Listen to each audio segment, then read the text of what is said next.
ఆంధ్రప్రదేశ్ ముఖ్యమంత్రి వైఎస్ జగన్మోహన్ రెడ్డి తన సతీమణైనటువంటి వైఎస్ భారతిరెడ్డికి కొన్ని కీలకమైన బాధ్యతలు అప్పజెప్పారని, పులివెందులతో పాటుగా కడప పార్లమెంటు పరిధిలో కూడా భారతి గారిని ఎన్నికల ప్రచారం చేయాల్సిందిగా జగన్మోహన్ రెడ్డి ఆదేశాలు జారీ చేశారని, అయితే ఆ కీలక బాధ్యతలు ఇప్పుడు వైఎస్ భారతి గారికి పెను సవాళ్లను ఇవ్వబోతున్నాయని, ఒక పక్క షర్మిల గారు కడపలో పోటీ చేస్తూ ప్రచారంలో ఉన్నటువంటి నేపథ్యంలో ఇప్పుడు భారతి గారు అదే కడప పార్లమెంటు స్థానం నుంచి ప్రచారానికి వెళ్తే ప్రజలు ఎవరికి మద్దతు తెలుపుతారు అనేది ఇప్పుడు సర్వత్రా చర్చనీయాంశంగా మారిన నేపథ్యంలో ఈ అంశానికి సంబంధించి మనతో మాట్లాడేందుకు ప్రముఖ రాజకీయ విశ్లేషకులు, ప్రముఖ సీనియర్ జర్నలిస్ట్ దుర్గా వడ్లమణి గారు మనతో ఉన్నారు. మేడంతో మాట్లాడదాం. దుర్గా గారు నమస్తే అండి. నమస్తే మా. దుర్గా గారు, ఇప్పటికే కడప పార్లమెంటు స్థానం నుంచి పోటీ చేస్తూ ప్రచారంలో ఉన్నారు షర్మిల గారు. ఇప్పుడు జగన్మోహన్ రెడ్డి తన సతీమణి అయినటువంటి భారతిరెడ్డి గారికి కొన్ని కీలక బాధ్యతలు అప్పచెప్పారని, వాటిలో భాగంగా భారతి గారు కూడా రానున్న రోజుల్లో కడప లోక్సభ పరిధిలో ఆవిడ ప్రచారం చేయబోతున్నారని, సో అక్కడ ప్రచార అంశం భారతిరెడ్డి గారికి పెను సవాలుగా మారే అవకాశం ఉంది. ఒకవైపు షర్మిల గారు పోటీ చేస్తూ ప్రచారం చేస్తున్న నేపథ్యంలో ఎవరిని అక్కడ ప్రజలు ఆహ్వానిస్తారు అనేది ఇప్పుడు సర్వత్రా చర్చనీయాంశంగా మారింది. ఏంటి మేడం, అసలు ఏం జరుగుతుంది కడపలో? ఇప్పుడు కడపలో ఎన్నికలు రసవత్తరంగా ఉంటాయంటాం కదా, తప్పకుండా ఈసారి రసవత్తరమే. ఎందుకంటే ఇంతకుముందు ఏకపక్షమే, పెద్ద ఇబ్బంది ఏమో లేదు ఎవరికి, జగన్మోహన్ రెడ్డికి కానీ జగన్మోహన్ రెడ్డి వాళ్ళ కుటుంబ సభ్యులకు కానీ. ఈసారి కుటుంబంలోనే చీలికలు వచ్చాయి. దానివల్ల ఇప్పుడు అవినాష్ రెడ్డికి ఇది కత్తి మీద సాము, ఇప్పుడు భారతీరెడ్డికి ఇప్పుడు అడుగడుగున సవాళ్ళు ఎదురవుతాయి. ఎందుకంటే ఆవిడ అవినాష్ రెడ్డి తరఫున ప్రచారం చేస్తుంది, ఇటు పులివెందులలో భర్త తరఫున అంటే జగన్మోహన్ రెడ్డి గారి తరఫున ప్రచారం చేస్తుంది. 2014లో చేశారు, 19లో చేశారు, ఆవిడ ఎమ్మెల్యే ఎంపీలో కూడా చేశారు.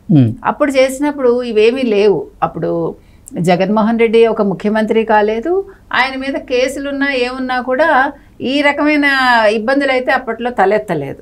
ఇప్పుడు కొత్తగా ఏమొచ్చాయంటే ఆవిడకి షర్మిలకి పడలేదు, ఆవిడ షర్మిలని బయటికి పంపించేసింది, గొడవలు అయ్యాయి అని ప్రజల్లో ఒక విషయం అయితే నడుస్తోంది, అందరికీ తెలుసు అది. ఈ నేపథ్యంలోనే ఆవిడ తప్పనిసరి పరిస్థితుల్లో అవినాష్ రెడ్డి ఏ8గా ఉన్న వ్యక్తిని తీసుకొచ్చి ఎన్నికల్లో నిల్చోబెట్టి జగన్ ప్రత్యేకంగా పక్కన నిల్చోబెట్టుకుని అవినాష్ రెడ్డి నా తమ్ముడు, మా బాబాయ్, మా చిన్నాన్న హత్య ఎవరు చేయించారో చిన్నాన్నకు తెలుసు, పైన దేవుడికి తెలుసు, కడప ప్రజలకు తెలుసు అని అన్నాడు ఆయన. ఇప్పుడు కడప ప్రజలు ఏమంటున్నారంటే మరి నీకు తెలియదా, నువ్వు కడప మనిషివే కదా అని అన్నారు ఆ రోజు. మరి ఇప్పుడు నువ్వు కడపలో ఏ మొహం పెట్టుకుని వచ్చి అడుగుతున్నావు, నువ్వు పులివెందుల్లో ఏ మొహం పెట్టుకుని అడుగుతున్నావు అని ప్రజలు అడుగుతారుగా. నీకు నీ చిన్నాన్న హత్య గురించే నీకు తెలియకపోతే ఇంకా ప్రజల బాగోగులు ఏం తెలుస్తాయి అనే ఒక ప్రశ్న వస్తుంది కదా. ఇప్పుడు భారతీరెడ్డిని కూడా అదే అడుగుతారు, నీకు ఆడపడుచుని దగ్గరికి తీసుకోవటం తెలియలా, నీ కుటుంబాన్ని చక్కదిద్దుకోవటం తెలియలేదు, నువ్వు ఈ పులివెందుల కుటుంబాన్ని నువ్వు ఎలా చక్కదిద్దుతావు, అసలు నీకేంటి పని అని అడుగుతారా లేదా? జగన్మోహన్ రెడ్డి వచ్చి చేసుకుంటాడు, మాకు ఇష్టమైతే ఓటేస్తాను లేకపోతే లేదు, నువ్వెవరు అని అడిగినా అడిగేదానికి అవకాశం ఉంది. అదే విధంగా ఇక్కడ అవినాష్ రెడ్డి విషయంలో కూడా ఇప్పుడు వెళ్ళింది అనుకోండి, ఒక ఇదేంటది హత్య చేసిన వాడు మీ సొంత నీ భర్తే అన్నాడు కదా, అమాయకుడు, పాపం అతనికి ఏమి తెలియదు, చిన్నపిల్లోడు అన్న వ్యక్తి గురించి నువ్వెందుకు వస్తున్నావు, చిన్నపిల్లోడిని ఇంట్లో పెట్టండి, అతను ఏమి ఎలాగ పరిపాలన చేయలేడు, నువ్వు అతని తరఫున నువ్వు వకాల్తా పుచ్చుకుని రాకు అని అడిగినా అడుగుతారు. ఇంకొక విషయం, అసలు షర్మిలతోటి ఉన్న ఈ ఆర్థిక లావాదేవీలు ఏవైతే ఉన్నాయో దాని మీద మాట్లాడుకుంటే ఆవిడకి 82 కోట్లు అన్నగారు అప్పుగా ఇచ్చాడు అని అఫిడవిట్లో చూపించారు. ఈ వదిన గారు 19 లక్షల 19 కోట్లు అప్పు ఇచ్చిందని, అది కూడా 19 లక్షలు, సరే 19 లక్షలు అనుకుందాం, అంత తక్కువ ఉండకపోవచ్చు మనకు తెలీదు, 19 లక్షలు ఈవిడ ఇచ్చింది. అసలు అన్నగారు అప్పు ఇవ్వడం ఏంటి? ఇంకొక విషయం మనం ప్రస్తావించుకోవాల్సింది ఏంటంటే అసలు ఈ గొడవలన్నిటికీ కారణం 2019కి ముందు చాలా కాలం ముందే 1,000 కోట్లు ఎవరు షర్మిల అన్నగారికి అప్పిప్పించింది. ఎవరి చేత? భర్త చేత. భర్త అనిల్ ఉన్నారు కదా, ఆయనకి వస్తాయి కదా డబ్బులు వస్తాయి, అంటే ఏ రకంగా అనేది మనం మాట్లాడొద్దు. ఆ డబ్బుల్లోంచి 1,000 కోట్లు అప్పిచ్చింది అన్నగారికి. అది అనిల్ ప్రెషర్ చేయడంతో అన్నగారుని అడిగింది. అడిగితే భారతీరెడ్డి ఈవిని తని తరివేసింది. ఇది ఒక కథ నడిచింది. ఇది కూడా ఉంది. అయితే ఈ 1000 కోట్లు ఇచ్చాక ఈయన ఈడీ సరే అటాచ్ అయిపోయాయి ఆస్తులు 18,000 కోట్ల ఎంతో ఈడీ అటాచ్మెంట్లో ఉన్నాయి కదా. ఉన్నప్పుడు ఈయన తెలివైన వాడైతే 1000కి ఇంకొక 1000 చేర్చి 2,000 కోట్లు ఇచ్చేసి, అంటే అందరూ అనుకునే మాట చెప్తున్నా, 2,000 కోట్లు ఇచ్చేసి చెల్లెల్ని మర్యాదగా ఉంచుకుని ఉంటే నీకు ఈడీ నుంచి నాకు విడిపోయి అదే నా ఆస్తులు నాకు వచ్చాక నీకు అందులోంచి భాగం ఇస్తాను, నాన్నగారు ఆస్తి అది అని చెప్పుంటే ఇన్ని గొడవలు జరగవు కదా, ఈరోజు ఈ చెల్లెలు ఇలా బయటకు వచ్చి ఎంపీగా నిల్చోదు కదా, పోటీ చేయదు కదా అని కొంతమంది ఉవాచ. ఇది కూడా నడిచిందని. సో ఇప్పుడు భారతీరెడ్డి ఇంకొక విషయం ఏంటంటే, ఈ అఫిడవిట్లో ఈ 82 కోట్లు కానీ ఆ 19 లక్షలు కానీ చూపించిన దాఖలాలు లేవు అప్పిచ్చినట్టు. మీకు ఎక్కడైనా కనిపించిందా నాకు తెలియదు. సో దాని మీద ఆన్సర్ ఇవ్వాలి. ఇప్పుడు డెఫినెట్గా పులివెందుల వాళ్ళు అడుగుతారండి, సొంత ఇది ఆడపడిచిన ఎందుకు బయటకు పంపించేశావు, నీ పినమావ గారి హత్య గురించి నీ మొగుడు మాట్లాడకపోయినా, అంటే నీ భర్త మాట్లాడకపోయినా నువ్వు మాట్లాడి దాని మీద చర్యలు తీసుకోమని చెప్పాలి కదా. అంటే నీకు ఇప్పుడు ఇంత బాధ్యత వచ్చింది కదా, ఇప్పుడు జగన్ నీ భర్తని గెలిపించమని అడిగే బాధ్యత నీకు ఉన్నప్పుడు ఆ విషయంలో కూడా బాధ్యత ఉంటుంది కదా నీకు. తర్వాత నీ మరిది ఎవరైతే ఉన్నారో అవినాష్ రెడ్డి, అతను A8గా ఉన్నాడు, మరి అతని విషయంలో కూడా నీ భర్త మీద ప్రెషర్ చేయాలి కదా, నిజాలు బయట పెట్టించాలి కదా. అతను నిజంగా తప్పు చేయకపోతే ఆ విషయాన్ని సిబిఐ వచ్చినప్పుడు ఆ రోజే బహిర్గతం చేయాలి కదా. సిబిఐ వచ్చినప్పుడు ఎందుకు ఆపేశాడు, అప్పుడు నువ్వెందుకు నోరెత్తలేదు అని భారతీరెడ్డిని అడుగుతారు కదా.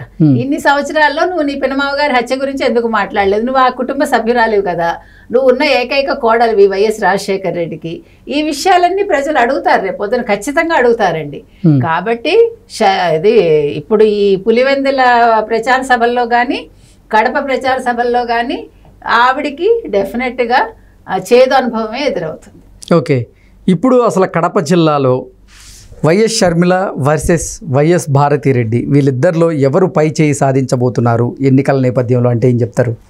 ఇప్పుడు జనాలు వస్తారండి, ఎవరి సభలకైనా జనాలు రావచ్చు, అది పెద్ద విషయం కాదు. ఎందుకంటే పులివెందుల మీద వీళ్ళందరికీ పట్టుంది, వైఎస్ కుటుంబానికి పట్టుంది. కాబట్టి వాళ్ళు వచ్చారని చెప్పేసి జగన్మోహన్ రెడ్డి నాకు వీళ్ళు ఓట్లు వేసేసుకుంటారు అని అనుకోకూడదు. వాపుని చూసి బలుపు అనుకోకూడదు. అర్థమైందా మీకు? సో కాబట్టి ఇప్పుడు జగన్మోహన్ రెడ్డి సభలకి జనాలు వస్తారు, వైఎస్ భారతి వెళ్ళిన సభలకి జనాలు వస్తారు, ఈవెన్ అవినాష్ రెడ్డికి వస్తారు. చిత్రం ఏంటంటే, అంటే మనుషుల మనస్తత్వం అట్లా ఉంటుంది, వాళ్ళు ఎవరిని నొప్పించరు. అలాగని వాళ్ళు ఒప్పుకుని ఓటేయడానికి వాళ్ళ మనసుకి ఏం తోస్తే అదే చేస్తారు. కాబట్టి షర్మిల విషయంలో కానీ భారతీరెడ్డి విషయంలో కానీ ఖచ్చితంగా పై చేయి షర్మిలదే అవుతుంది. ఎందుకంటే ఆవిడ అసలైన రాజశేఖర్ రెడ్డి వారసురాలు ఆవిడ. మీరు ఏ రకంగా చూసుకున్నా ఈ రోజు మీరు చూడండి, సభలు జరుగుతున్నాయి, ఎవరివి వైఎస్ జగన్మోహన్ రెడ్డివి జరుగుతున్నాయి, వైఎస్ షర్మిల గారివి జరుగుతున్నాయి. మీరు డే 1 నుంచి అబ్జర్వ్ చేస్తే వైఎస్ రాజశేఖర రెడ్డి మరణించాక ఇద్దరు కూడా తండ్రి వారసత్వాన్ని ఎందులో పుడికిపుచ్చుకున్నారు, మాట్లాడటంలో, ఈ చెయ్య కదపడంలో మీరు అబ్జర్వ్ చేస్తే, తర్వాత వాక్య నిర్మాణం అన్నింటిలో కూడా వాళ్ళు పుణికిపుచ్చుకున్నారు. అవునా కదా? కానీ స్పాంటేనియస్ గా మాట్లాడటంలో మాత్రం షర్మిలదే పై చేయి. స్క్రిప్ట్ చూడకుండా మాట్లాడుతున్నాడు, స్క్రిప్ట్ చూసి మాట్లాడతాడు ఈయన, స్క్రిప్ట్ లేకపోతే ఈయన మాట్లాడలేడు. ఆ స్క్రిప్ట్ కూడా ముందు చూసుకోవట్లేదు ఆయన, నా ఉద్దేశం అయితే. ఎవడో రాసిస్తున్నాడు, మనకు తెలిసి ఎవడు రాస్తాడు, ఆ రాసిచ్చింది యథాతథంగా చదువుతున్నాడు. సో ప్రతి సభలోనూ ఒకే కంటెంట్ ఉంటుందండి ఎక్కడైనా. ఇప్పుడు ఆ జిల్లాకి సంబంధించి లేకపోతే ఆ పర్టికులర్ ప్రదేశానికి సంబంధించి అక్కడ అభివృద్ధి ఏం జరిగింది, లేకపోతే అక్కడ కష్టాలేంటి, నష్టాలేంటి, మంచి ఏంటి, చెడేంటి ఎవడన్నా ప్రస్తావిస్తాడు. ఎప్పుడు చూసినా ఒకే ఇదా, చెల్లెల గురించో లేకపోతే ప్రతిపక్షాల గురించో లేకపోతే పవన్ కళ్యాణ్ భార్యల గురించో ఇదే విషయాలా? అదే చంద్రబాబు నాయుడు చంద్రముఖి అండమా? కాబట్టి ఖచ్చితంగా షర్మిలదే పై చేయి అవుతుందండి. Okay madam, thank you so much.